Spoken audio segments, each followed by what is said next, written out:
The butler found them at precisely 7:30 on the morning of November 15th, 1902. 17 of New York's most powerful financiers, seated around the mahogany table of the exclusive Manhattan Investors Club, their faces frozen in expressions of pure terror. The coroner would later determine that each man had died within minutes of the others, their bodies contorted as if they had experienced unimaginable agony before succumbing to what appeared to be systematic poisoning. But what truly horrified the investigators was not the manner of their deaths, but what they discovered clutched in the hands of each victim. Identical daguerreotype photographs of a woman in widow's weeds, her face obscured by a black veil, with a single line written in elegant script across the bottom, "For Henry with eternal love, Beatrice." And Dune, the woman in the photograph, would remain a mystery for nearly 3 decades, her identity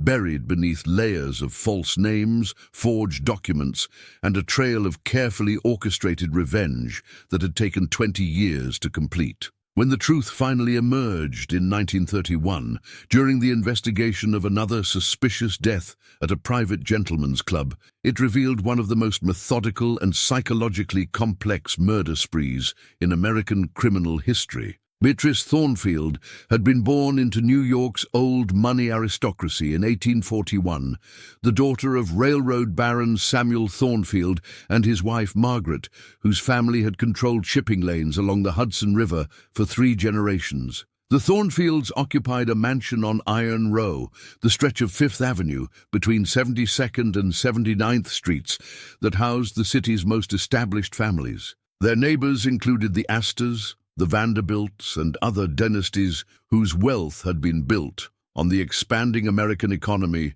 of the mid-19th century. Young Beatrice had been raised with all the privileges and expectations of her social class. She received private tutoring in literature, languages, and the social graces required of a woman destined to marry within her own elevated circle. She was also educated in subjects considered unusual for women of her time, including chemistry, botany, and what was then called natural philosophy. Her father, a progressive man who believed his daughter should understand the scientific principles underlying the family's industrial investments, had arranged for her to study with private tutors who introduced her to concepts that would prove fatally useful in later years. By 1860, Beatrice had grown into a woman of striking intelligence and subtle beauty. She possessed the pale complexion and delicate features prized by her social class, but there was something in her dark eyes that suggested depths of character that went far beyond the ornamental role expected of wealthy young women. Her contemporaries described her as charming but distant, capable of engaging conversation, but somehow detached from the frivolous concerns that occupied most of her peers. It was at a charity ball in the winter of 1862 that Beatrice met Henry Caldwell, a young banker whose family had recently established themselves among New York's financial elite. Henry was handsome, ambitious, and possessed of the kind of aggressive confidence that marked successful men in the rapidly expanding world of post-Civil War commerce. He had noticed Beatrice immediately, drawn by her reputation for intelligence and her family's impeccable social credentials. Their courtship followed the elaborate rituals of their social class, with carefully chaperoned meetings, formal letters, and the gradual negotiation of a marriage contract that would unite 2 powerful families while advancing both their financial and social interests. Beatrice appeared to accept Henry's attentions with the appropriate mixture of modesty and interest, though close observers noted that she seemed more interested in his descriptions of banking practices and investment strategies than in his romantic declarations. The wedding, held in October 1863 at St. Thomas Church on Fifth Avenue, was one of the social events of the season. The ceremony united not just 2 young people, but 2 business empires, creating new opportunities for profitable collaboration between the Thornfield Railroad interests and the Caldwell banking operations. The bride, draped in ivory silk and family pearls, appeared every inch the perfect society wife as she exchanged vows with her ambitious groom. The early years of the Caldwell marriage seemed to fulfill the expectations of both families. Henry's banking career flourished, aided by his connection to the Thornfield Industrial Network and his wife's social connections. Beatrice established herself as one of New York's most accomplished hostesses, organizing charitable events and salon gatherings that brought together the city's intellectual and financial elite. Their mansion on East 62nd Street became a center of sophisticated society where literature, politics, and business were discussed with equal sophistication. But beneath the polished surface of their marriage, darker currents were beginning to flow. Henry's success in the banking world had come partly through his association with a group of financiers who were engaged in increasingly questionable business practices. These men, who would eventually become the members of the Manhattan Investors Club, had discovered that their combined wealth and influence could be used to manipulate markets, destroy competitors, and extract enormous profits from economic speculation that left thousands of ordinary investors ruined. Beatrice gradually became aware of her husband's involvement in these schemes through conversations she overheard at their dinner parties and through documents she discovered in Henry's private study. Her initial reaction was confusion rather than moral outrage. She'd been raised to believe that financial success was simply the natural result of superior intelligence and breeding. The idea that wealthy men might be actively destroying the lives of less fortunate people for their own profit was initially incomprehensible to her. The transformation of Beatrice's worldview began with a specific incident in the spring of 1869. Henry had returned home from a meeting of what he called his investment circle in an unusually expansive mood. Over dinner, he described how the group had orchestrated the collapse of a small savings bank that served predominantly Irish and German immigrants. The scheme had involved spreading false rumors about the bank's solvency, creating a run on deposits that forced the institution into bankruptcy. The resulting panic sale of the bank's assets had allowed Henry's group to acquire valuable real estate at a fraction of its true worth. What struck Beatrice most forcefully was not the economic details of the scheme, but Henry's casual reference to the human consequences. Hundreds of immigrant families had lost their life savings in the bank's collapse. Several depositors had committed suicide rather than face the shame of financial ruin. But Henry discussed these tragedies as if they were simply the inevitable costs of business, no more significant than spoiled inventory or damaged equipment. This conversation marked the beginning of Beatrice's education in the true nature of her husband's business activities. She began paying closer attention to the discussions at their dinner parties, carefully noting names, dates, and details of the various schemes being planned by Henry's associates. She also began researching the consequences of these financial manipulations, reading newspaper accounts of ruined businesses, displaced families, and destroyed communities. The more she learned, the more horrified she became. The men she had been entertaining in her dining room were responsible for a systematic campaign of economic terrorism that was devastating the lives of thousands of innocent people. They had developed techniques for manipulating stock prices, cornering commodity markets, and bankrupting competitors that represented a form of legalized theft on an unprecedented scale. But what disturbed Beatrice even more than the scale of their crimes was the casual arrogance with which they discussed their victims. These men genuinely believed that their wealth and social position gave them the right to destroy anyone who stood in their way. They viewed ordinary working people as little more than economic livestock, to be exploited and discarded as market conditions required. The final catalyst for Beatrice's transformation came in the winter of 1873, during the financial panic that would later be remembered as the beginning of the Long Depression. Henry's investment group had anticipated and helped orchestrate the crisis, positioning themselves to profit from the economic collapse that would throw millions of Americans into poverty and unemployment. Beatrice watched in horror as her husband and his associates celebrated each new report of bank failures, business closures, and rising unemployment. They had prepared for the panic by converting their assets into gold and foreign currencies, ensuring that they would not only survive the crisis,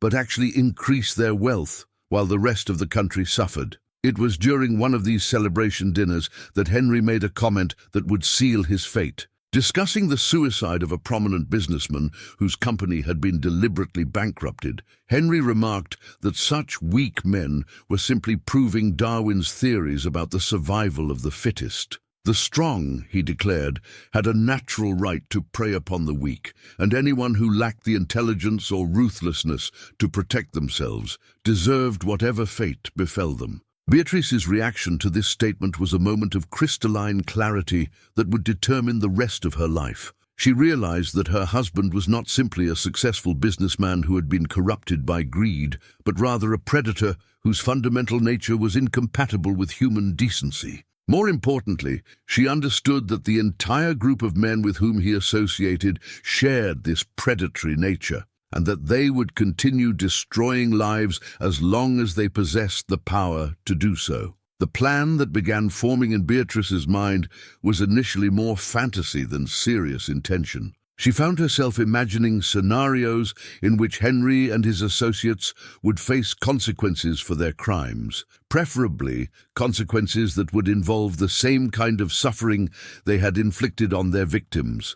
These fantasies provided emotional relief from the horror of her daily existence, but she initially had no serious intention of acting on them. The transition from fantasy to planning began with Beatrice's renewed interest in the scientific subjects she had studied as a young woman. She began spending hours in the library, ostensibly researching charitable projects, but actually studying chemistry texts and botanical guides. She paid particular attention to sections dealing with toxic compounds, both synthetic and natural, that could cause death while mimicking natural illness. Her research was facilitated by her social position, which gave her access to academic libraries and scientific societies that would have been closed to women of lower standing. She also began corresponding with chemists and physicians, presenting herself as an educated woman interested in advancing medical knowledge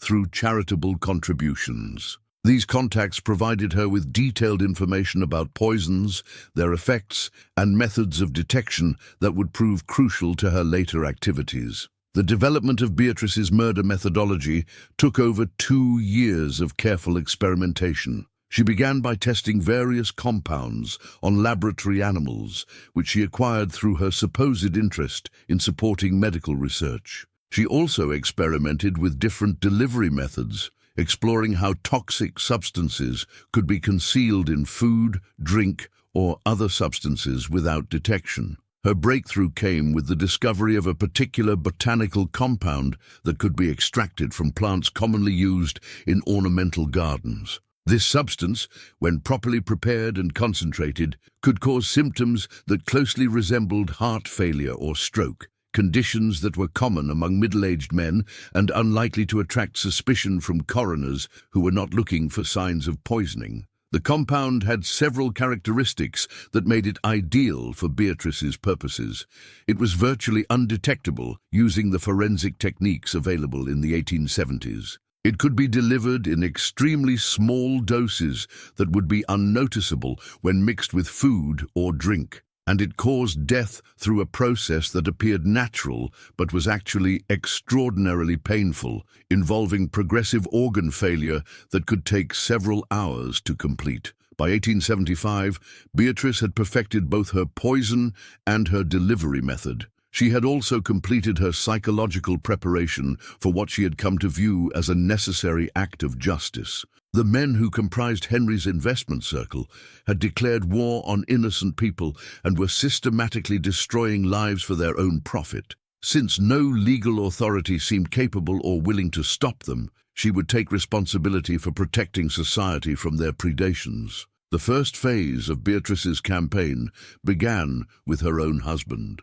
Henry's death in March 1876 appeared to be the result of a sudden heart attack brought on by the stress of his business activities. He collapsed during a dinner party at their home, convulsing in apparent agony before losing consciousness and dying within an hour. The attending physician, Dr. William Morrison, attributed the death to cardiac failure and saw no reason to suspect foul play. Beatrice's performance as the grieving widow was flawless. She displayed exactly the right combination of shock, sorrow, and dignified composure expected of a woman of her social standing. She made all the appropriate arrangements for Henry's funeral, received condolences with grace, and began the process of adjusting to widowhood with admirable strength. What no one suspected was that Henry's death had been the result of careful planning and precise execution. Beatrice had introduced her botanical poison into the wine served at dinner,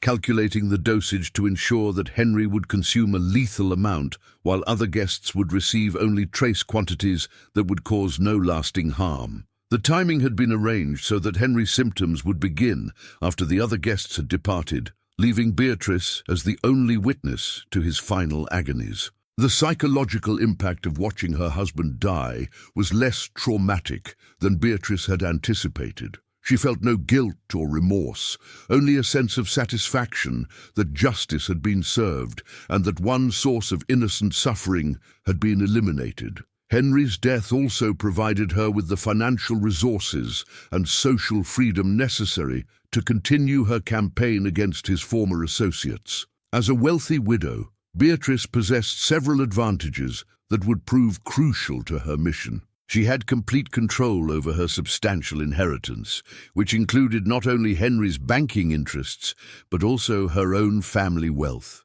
She was no longer subject to the social restrictions that limited married women, giving her the freedom to travel, make social connections, and pursue activities that might have seemed suspicious in a wife. Most importantly, she was viewed as a tragic figure deserving of sympathy and support, a perception that would provide perfect cover for her activities. The Manhattan Investors Club had been established in 1877, the year after Henry's death, as a formal organization bringing together the men who had previously met informally to coordinate their financial manipulations. The club occupied a magnificent building on Wall Street, with elaborate dining facilities, private meeting rooms, and all the amenities expected by men of their social standing. Beatrice's infiltration of this organization required careful planning and patient execution. She could not simply appear as herself, as several club members knew her as Henry's widow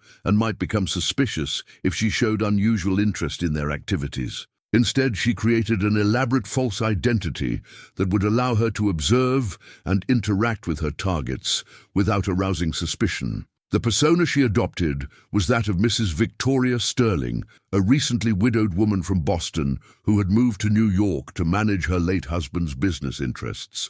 Mrs. Sterling was presented as a woman of impeccable social credentials but limited business experience, exactly the kind of wealthy widow who might be vulnerable to the investment schemes that the club members specialized in promoting. The creation of this false identity required extensive preparation. Beatrice established a residence in Boston under the Sterling name, complete with servants, social connections, and business records that would support her cover story. She also underwent subtle changes in appearance, altering her hair color and style, adopting different mannerisms, and even modifying her speaking voice to create a distinct personality separate from her true identity. Mrs. Sterling's introduction to New York society was carefully orchestrated through charity events and social gatherings where she would naturally encounter members of the Manhattan Investors Club. She presented herself as a woman seeking guidance in managing her inheritance, particularly interested in the kind of sophisticated investment strategies that the club members claimed to offer their select clientele. The response to Mrs. Sterling was exactly what Beatrice had anticipated.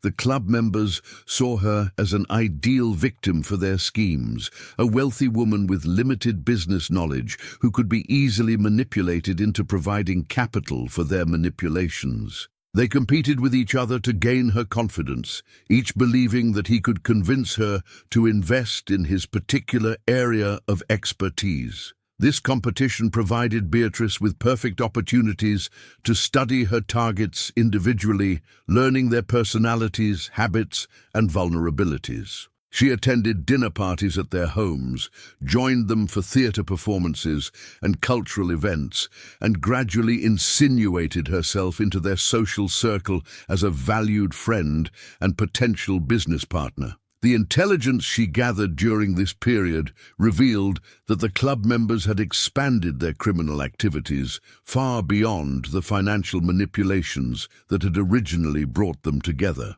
They were now involved in political corruption, using their wealth to influence elections and government policies. They had established networks of informants in banks, government offices, and other institutions that allowed them to anticipate and profit from economic and political developments.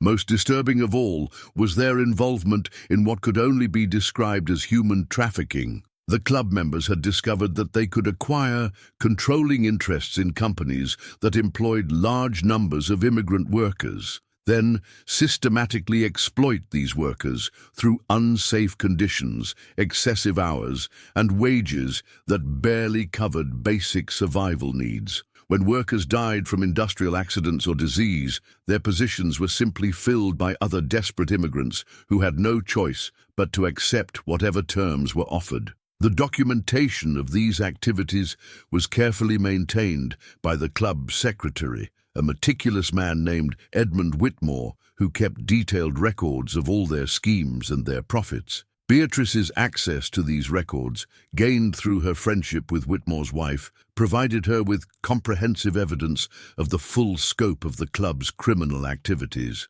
By 1880, Beatrice had completed her intelligence gathering and was ready to begin the active phase of her campaign. The deaths would need to be spaced over a considerable period to avoid suspicion, and each would need to appear completely unrelated to the others. She also needed to ensure that the club's criminal activities would be exposed and their victims compensated, which would require careful timing and coordination.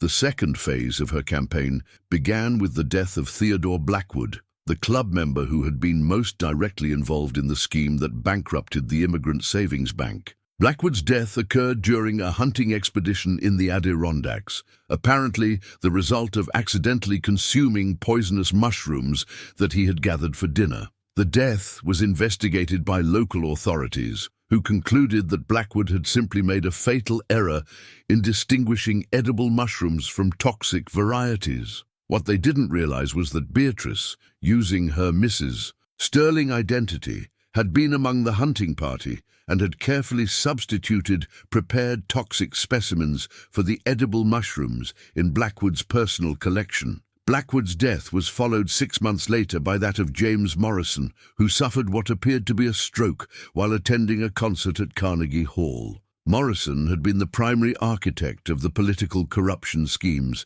using his contacts in Tammany Hall to arrange favorable legislation and government contracts. His death occurred after consuming champagne that had been specially prepared with Beatrice's botanical poison, delivered through a gift bottle sent anonymously to his box at the concert hall. The pattern continued over the next several years, with club members dying at intervals that seemed random but were actually carefully calculated. Each death appeared to result from natural causes or accidents, and there was no apparent connection between the victims other than their membership in the Manhattan Investors Club. The club members themselves began to notice the pattern by 1885, when the death toll had reached 7 members. They initially dismissed their concerns as superstitious fears, but as more deaths occurred, they began to suspect that someone was systematically targeting them. However, their investigations focused on business rivals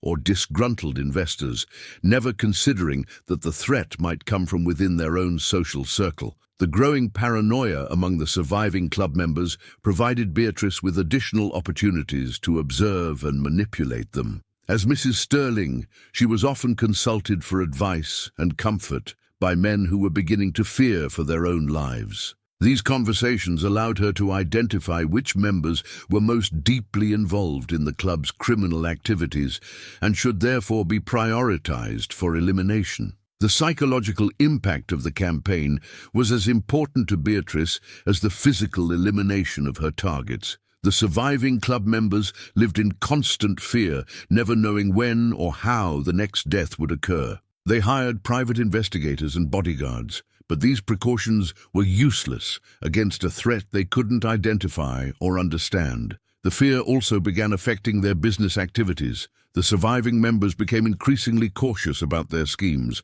worried that their criminal activities might somehow be connected to the mysterious deaths. This caution reduced their effectiveness and limited the harm they could inflict on innocent people, achieving one of Beatrice's primary objectives even before her campaign was complete. By 1890, only 12 members of the original club remained alive. The deaths had been so perfectly disguised that no authority had suspected murder, but the statistical improbability of so many deaths among such a small group was beginning to attract attention from insurance companies and journalists. Beatrice realized that she needed to accelerate her timeline before outside scrutiny might expose her activities. The final phase of her campaign was the most daring and complex. Rather than continuing with individual deaths that might eventually be connected, she decided to eliminate the remaining members in a single coordinated action that would appear to be the result of accident or mass poisoning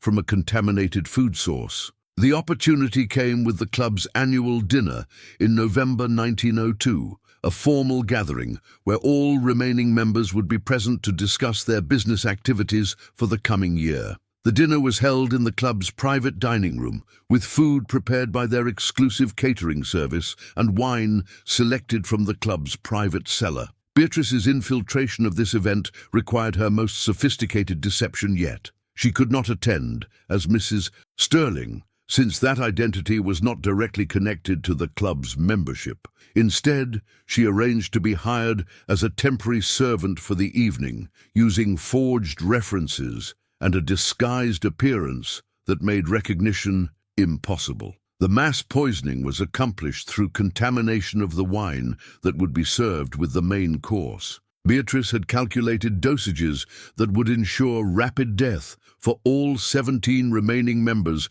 while making detection of the poison difficult for investigators who were not specifically looking for toxic compounds. The execution of the plan required split-second timing and absolute precision.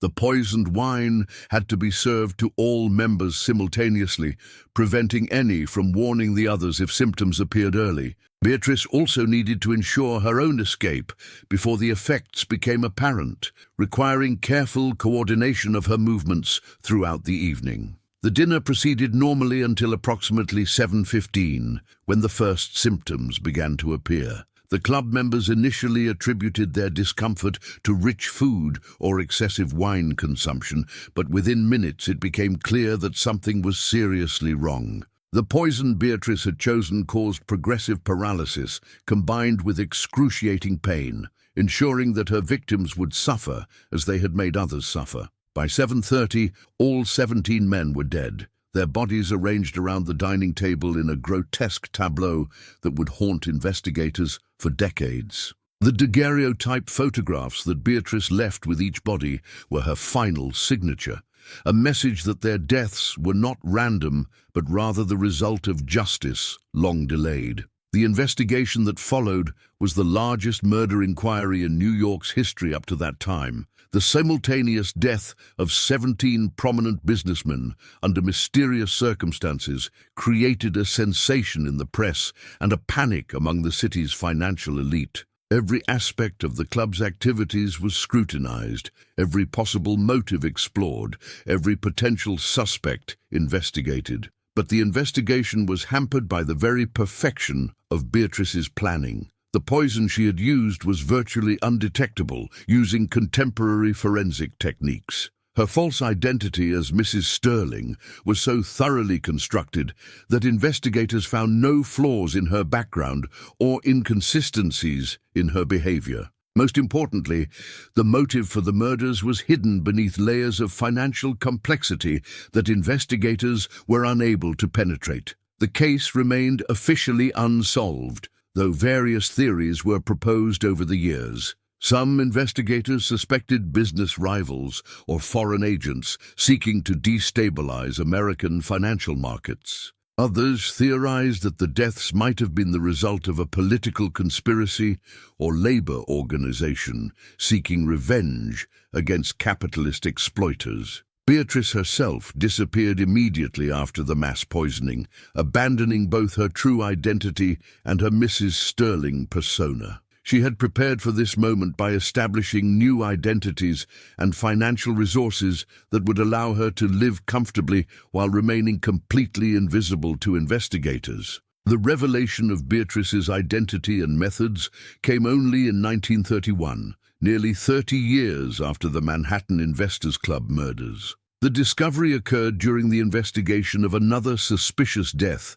at a private gentleman's club, when investigators found documents that led them to re-examine the 1902 case. The breakthrough came through financial records that showed unusual patterns of asset transfers and identity changes that could be traced back to the Thornfield family fortune. Patient detective work by investigators who specialized in complex financial crimes eventually uncovered the elaborate network of false identities and carefully laundered funds that Beatrice had used to support her 20-year campaign of revenge. The most compelling evidence came from a safety deposit box that contained Beatrice's detailed journals documenting her activities from 1876 to 1902. These journals provided a complete account of her motivation, planning, and execution of what she called her correction of injustice. The entries revealed not only the practical details of her methods, but also the psychological journey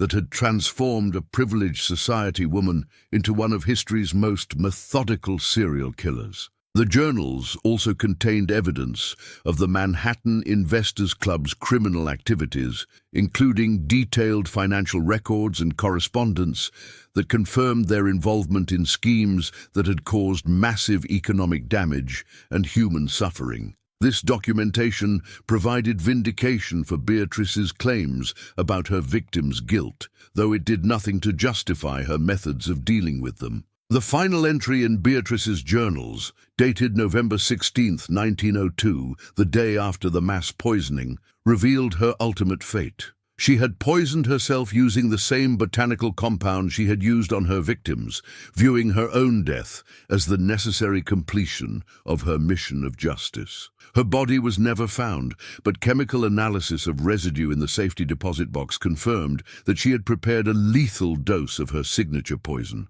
The public revelation of Beatrice's story in 1931 created a sensation that overshadowed even the original murders. The idea that a society woman could conduct such an elaborate and successful campaign of revenge challenged conventional assumptions about both feminine nature and criminal capability. The case became a subject of intense study by criminologists, psychologists, and social reformers seeking to understand the conditions that could drive an apparently civilized person to such extremes. The financial investigation that followed the revelation of the Manhattan Investors Club's activities led to significant reforms in banking regulations and corporate oversight. The documented evidence of their schemes provided prosecutors with information that resulted in the recovery of millions of dollars in stolen assets, which were eventually distributed to some of their victims' families.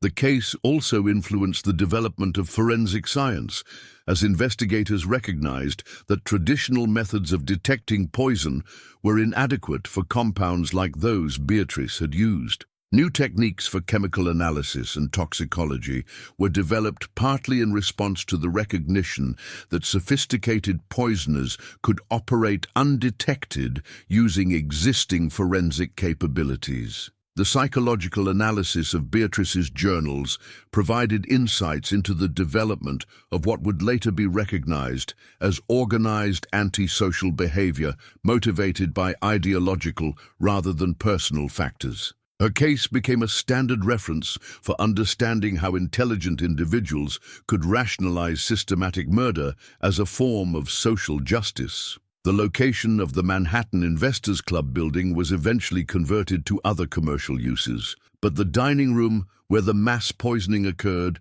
was preserved as part of a private museum documenting New York's financial history. Visitors to the museum can still see the original mahogany table where 17 men died, though few realize the full significance of what occurred there. The daguerreotype photographs that Beatrice left with her victims were eventually traced to a photographer's studio that had operated in Boston during the 1870s. The investigation revealed that she had commissioned the photographs as part of her elaborate preparation for the Mrs. Sterling identity, creating a visual record of her transformation that would serve as her signature when her mission was complete. Modern analysis of Beatrice's botanical poison has identified it as a previously unknown compound extracted from a hybrid plant that she appears to have developed through careful breeding and chemical modification. The sophistication of her chemical work suggests knowledge and skill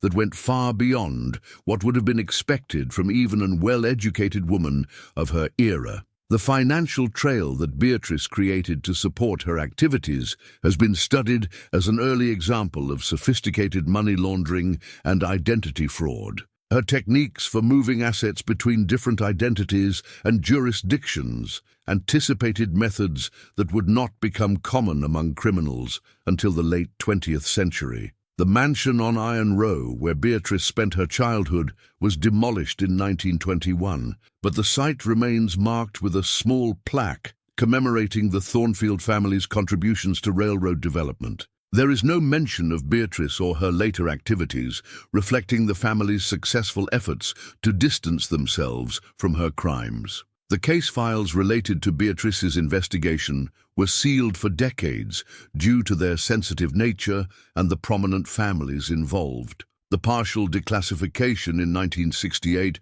provided researchers with access to some of the materials, but complete access was not granted until 1995, nearly a century after the original murders. Contemporary analysis of the case has focused on the social and economic conditions that motivated Beatrice's transformation from privileged socialite to systematic killer. Some historians argue that her crimes were a logical response to the extreme inequality and exploitation that characterized American capitalism during the Gilded Age. Others have emphasized the psychological factors that enabled an apparently normal person to rationalize mass murder as justice. Beatrice's journals reveal a progression of thinking that began with genuine moral outrage, but gradually developed into a grandiose delusion that she had been chosen to serve as society's protector against predatory elites. The debate over Beatrice's legacy continues among scholars